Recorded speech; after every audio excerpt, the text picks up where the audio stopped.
What's up mga idol kalyamano, ayan. Ito po yung yellow-legged hatch natin. Tinamaan siya ng laway-laway. Tapos yung droppings niya hindi maganda. Tapos mainit yung katawan. So tingnan natin yung droppings ng mga kalyamano. Ayan o. Parang hindi normal talaga. Basang-basa yung droppings niya. Madaming kulay puti. Tapos may greenish. May sipon siya at naglalaway. So yung gamit natin is pangtanggal ng laway-laway, Spectromax L at saka Betracin Gold. So yung Spectromax L, i-apply ko lang to 0.5 sa pitso. Ayan. Tapos Betracin Gold, isang beses sa isang araw. Ayan po mga idol.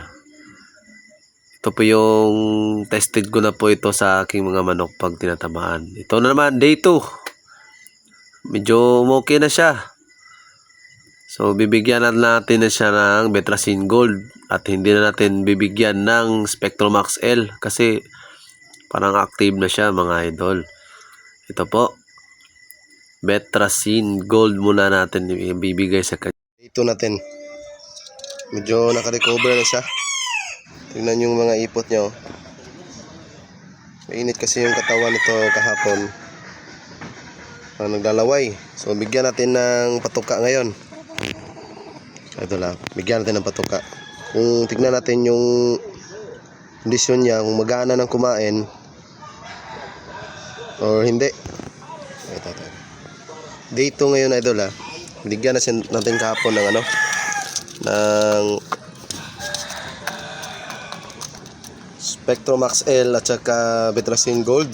0.5 yung Spectromax. So, ito naka-recover na. Ayan.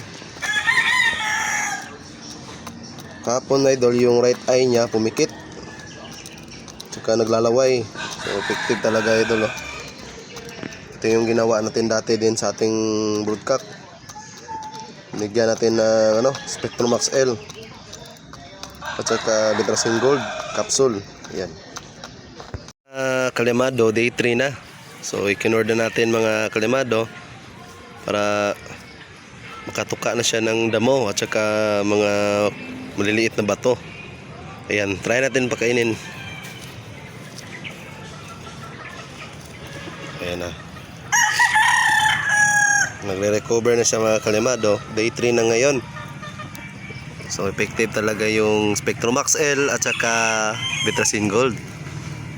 Yung day 3 mga kalyamado, bigay lang tayo ng Betracin Gold capsule. Isang piraso lang. Ayan. Medyo magana na siya kumain. Kasi nawala na yung niya, yung init sa katawan at saka yung laway-laway niya. Ayan. Yun lang mga kalyamado.